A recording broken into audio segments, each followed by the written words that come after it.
quería tener otra fuente de ingreso. Y esto se dio, igual listo, renuncio y me dedico a esto que me lo paso mejor y me pagan mejor.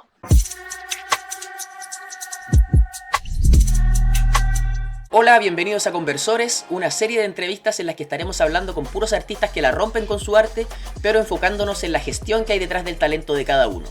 Para partir, tenemos a Juan Pablo Gatica, más conocido como JP, un pintor muralista que en realidad me parece que no necesita presentación, basta con decir que prontamente cumplirá una década en lo más alto del circuito muralista internacional, desde que en 2016 se integró al staff de Valparaíso en Colores. Vamos entonces con lo mejor de la entrevista que nos concedió JP desde Francia. ¿Tú sientes que tuviste algún privilegio? Quizá ya la pura formación familiar es como un privilegio muchas veces actualmente.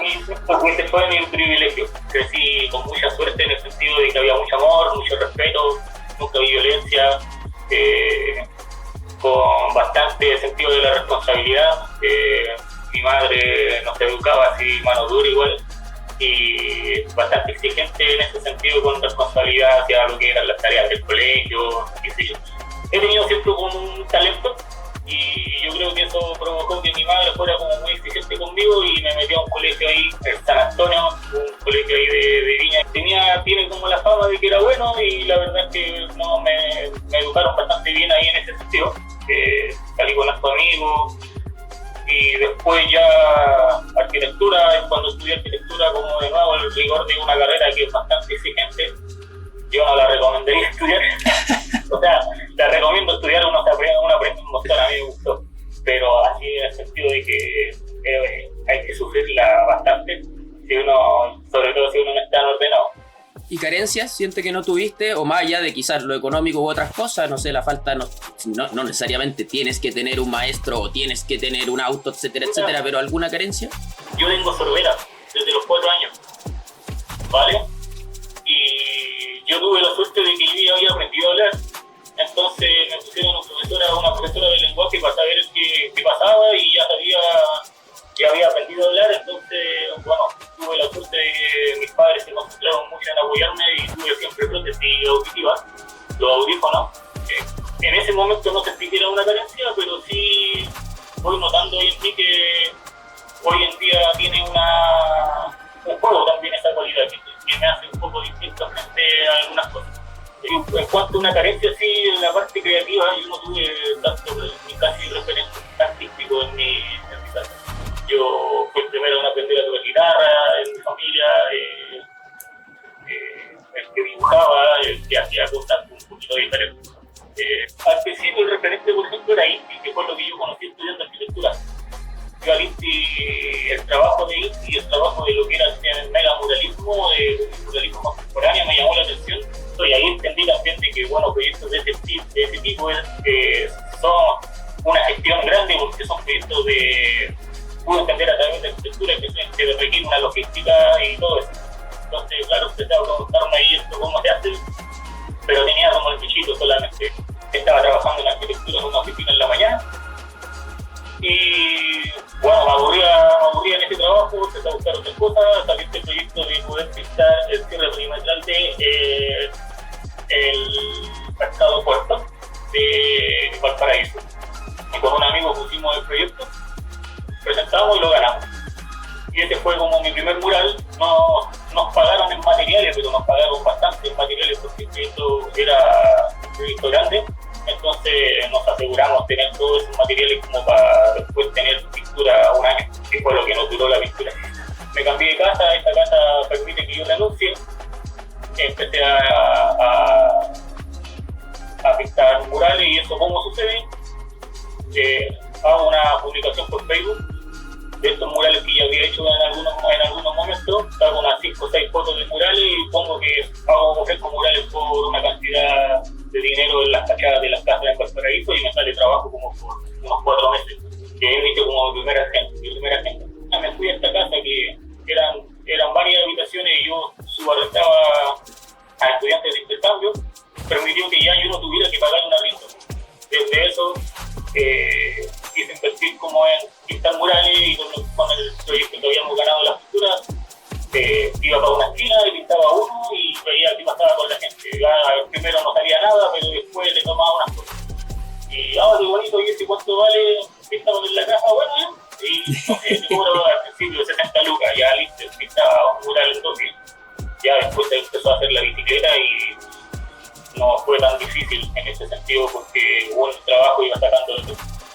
principio eran solamente murales de Valparaíso, como este espíritu mucho de que tiene Valparaíso, y después ya los pajaritos que le gustaban a la gente.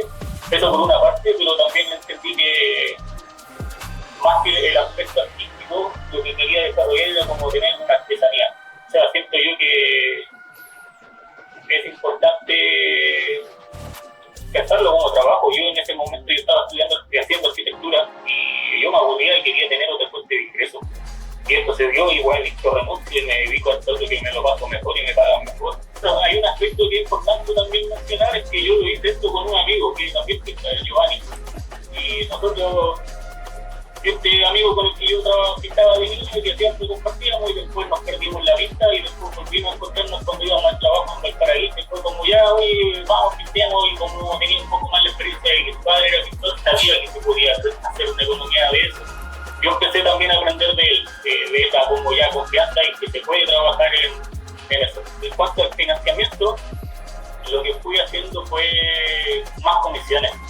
Yo, la verdad es que siempre me centré como en tratar de, como en esta economía más artesanal, de tener como una vía directa con el financiamiento. Aunque sea medio redundante, o si lo quieres poner en las mejores palabras posibles, ¿cuál es la importancia de la gestión en el desarrollo de un trabajo artístico para que no se cumpla a veces eso clichés de Chile y no sé si Latinoamérica, que el tipo hace música pero vive de panadero, el tipo hace murales pero vive de diseñador, etcétera, etcétera? Yo creo que es un aspecto fundamental. Hoy en día hay mucha competencia. La gente como que un poco hace todo de todo. Y nosotros crecimos a nuestra generación un poco en con el acceso a internet y viendo todo diferente de lo que hacen las personas. Van haciendo su marketing, hay acceso a plataformas de redes sociales que uno va presentando su trabajo. Eso por una parte como gestionar, llegar a las personas, y por otro lado la gestión de ya tu proyecto es cuando son proyectos que tú quieres ir escalando los precios, necesitas como más envergadura porque el proyecto es más grande, necesita más guías, necesita más producción, maquinaria, etcétera. Es importante conocer una buena propuesta de presentación. Si tú te presentas, tienes un buen portafolio, sabes presentar y sabes negociar, sabes cómo presentar un presupuesto, sabes manejar herramientas económicas, por ejemplo, no sé, cosas como meterle ya el 5% de gasto, por si acaso, ya es como cuando uno sabe que hay alguien que tiene un poco de experiencia en lo que pasa, ¿no? Y entonces todas estas cosas te van como ayudando a generar una base para que cuando tú vas operando las cosas vayan saliendo bien y las personas se vayan recomendando. Creo yo que la gestión es bastante importante en ese sentido. Desde que tú empezaste en Chile y hasta ahora, ¿te parece que ha habido una evolución? O si desde el principio que tú empezaste hay una buena disposición de la gente chilena en general, que es una masa gigante, yo entiendo, pero más o menos del público chileno, a consumir arte, a comprar arte, a pagar por un mural, a pagar por un cuadro? Ciertamente ha crecido. Yo creo que puedo verlo en el salto generacional de lo que eran mis padres, que a mí me educaron diciendo no, arte no te vayas a morir de hambre, hasta los profesores de arte diciendo eso, bueno, es difícil que vaya a dedicar a esto, entonces es difícil. Y yo siento que si bien ha sido un camino de bastante trabajo, no siento yo que sea esa la realidad. Tiene que ver más con un mito. Entonces pienso que ese mito ya se está cayendo porque las personas que estamos haciendo trabajo artístico ahora o de cultura, cada vez tenemos como posibilidad de poder acceder a un público que consume.